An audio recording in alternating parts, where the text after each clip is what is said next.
Everything and anything in here we have investigated.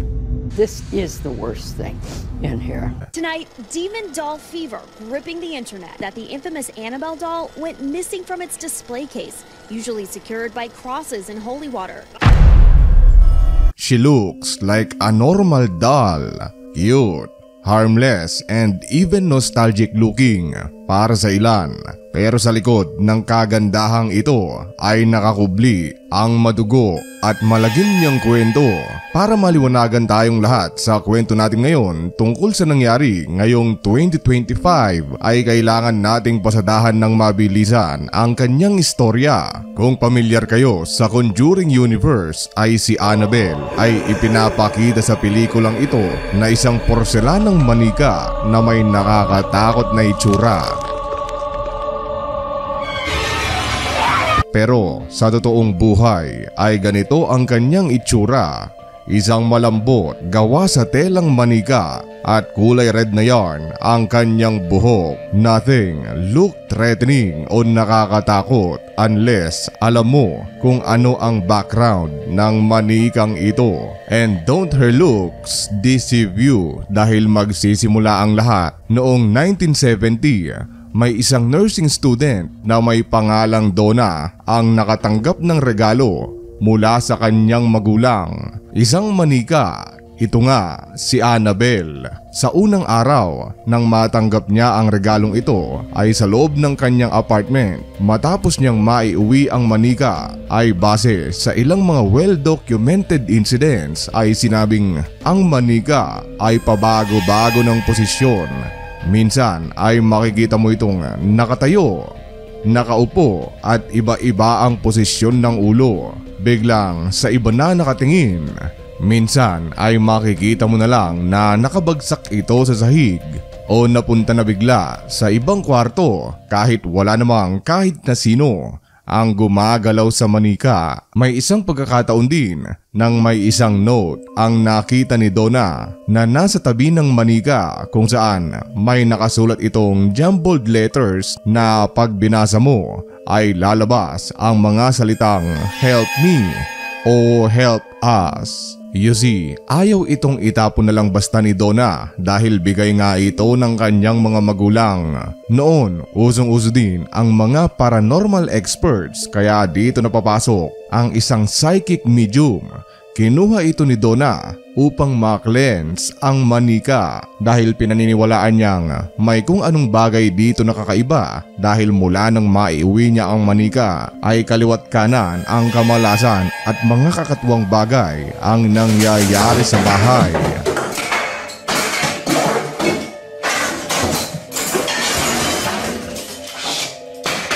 Ngayon, pagdating ng psychic ay gumawa siya ng evaluation sa doll kung possess nga ba ito o may espiritu na nakakulong sa manika. Dinasalan at inorasyonan ito ng psychic at base sa konklusyon na kanyang nagawa ay may isang batang babae umano na may pangalang Annabelle Higgins ang sumanib sa manika. Malakas daw ang espiritu na ito, buddy, at para ma-cleanse ito ng mabuti ay nagsuggest ang psychic na kunin niya muna ang doll upang makagawa ng iba't ibang orasyon at ma-cleanse ito ng maayos. Ipinahiram ngayon ni Donna ang manika sa psychic habang nasa pangangalaga ng paranormal investigator ay doon ay siya na mismo ang naka-experience ng paranormal event. Base sa kwento ay habang nasa kalagitnaan ng gabi matapos niyang orasyonan ang manika ay nakita niya umano itong lumulutang at tsaka naman siya biglang nawalan ng malay.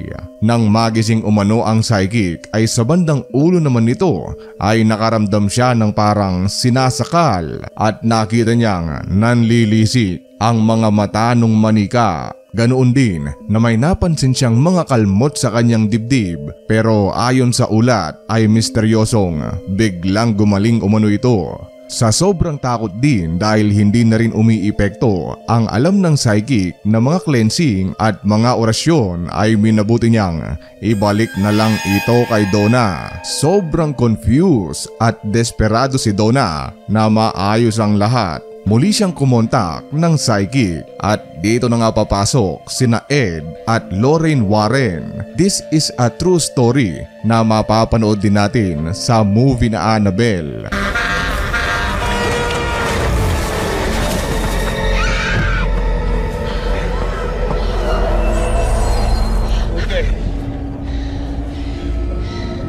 It's the doll, Ed.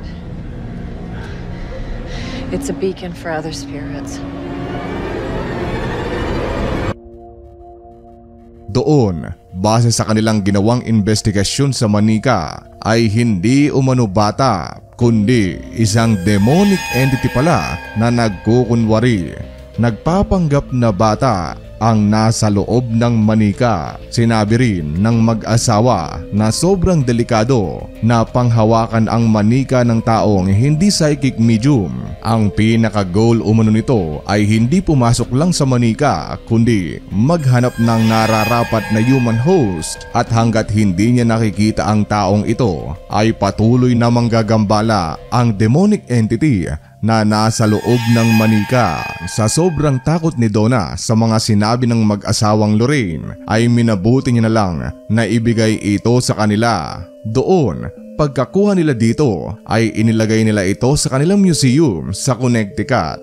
You see, profesional ang dalawang mag-asawa na ito. Hindi lang 2 o 10 beses na tumutugon sila sa iba't ibang mga tawag tungkol sa mga bagay na cursed o pinaniniwalaang pinamahayan ng espiritu. Daan-daan ng mga tao ang kanilang natulungan sa pamamagitan ng kanilang psychic powers, and through the years ay daan-daan na ring mga artifacts ang kanilang nakolekta mula sa mga tao na humihingi sa kanila ng tulong. Ngayon, sa kanilang museum sa Connecticut ay binigyan nila si Annabelle ng glass enclosure, dinasalan at isinil gamit ang iba't ibang orasyon upang hindi ito makapanggambala ng tao. Pero simula pa lang pala ang lahat, dahil habang nasa museum kasama ang maraming artifacts ay may ilang turista ang bibisita sa kanilang museum at aksidenteng makakaalam sa istorya ni Annabelle. May isang kwento noon na may isang couple na sakay ng motorsiklo ang minsang bumisita sa museum nila at ginawang katatawanan si Annabelle. Pinitik-pitik umano ng lalaki ang glass door ng manika, binabad finger at pinagtatawanan na hindi daw ito totoo at gawa-gawa lang ng mag-asawa upang manakot. At heto ngayon ang nangyari pagkatapos nilang bumisita. Ang couple ay umalis na ng museum sakay ng kanilang motor. Ngayon, habang nagdadrive ay sa hindi maipaliwanag na dahilan ay nawalan ng kontrol ang driver at kalaunay bumangga sila. Pero heto ngayon ang twist, dahil bagamat sumakabilang buhay ang lalaki ay nakaligtas naman ang babae. At doon, isinalaysay niya na pinagtatawanan daw nila si Annabelle at ginagawang biro ilang segundo lang bago sila nawalan ng kontrol.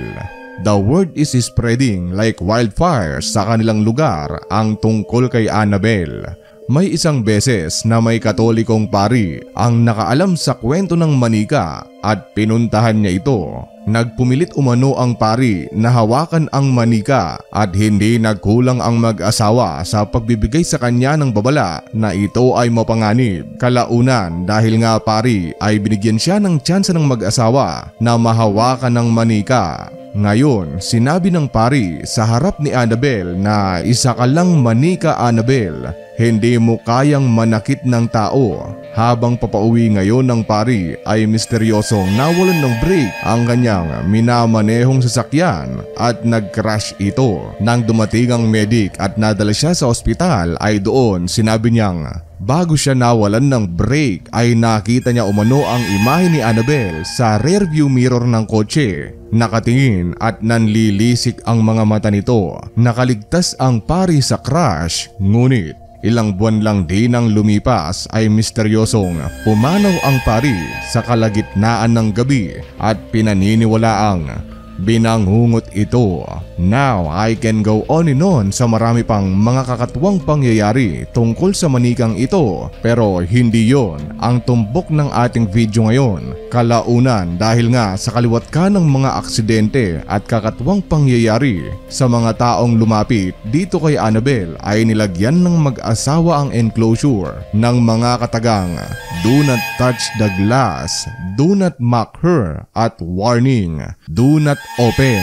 For many years ay it stayed like that, sealed at undisturbed sa pangangalaga ng mag-asawa sa kanilang museum. Heto nga ang interview ng mismong paranormal expert na kumuha kay Annabelle noong 1970. Everything in here has been taken from some place where people are either killed or maimed or so many ways. So it's tragic for me, you know, to even go in. People are very interested in the museum. Everything and anything in here we have investigated. This is the worst thing in here. It's that doll. I'm not gonna stare at it though. So you can take the picture, but I'm not gonna stare at it because that has done bad harm on a lot of people.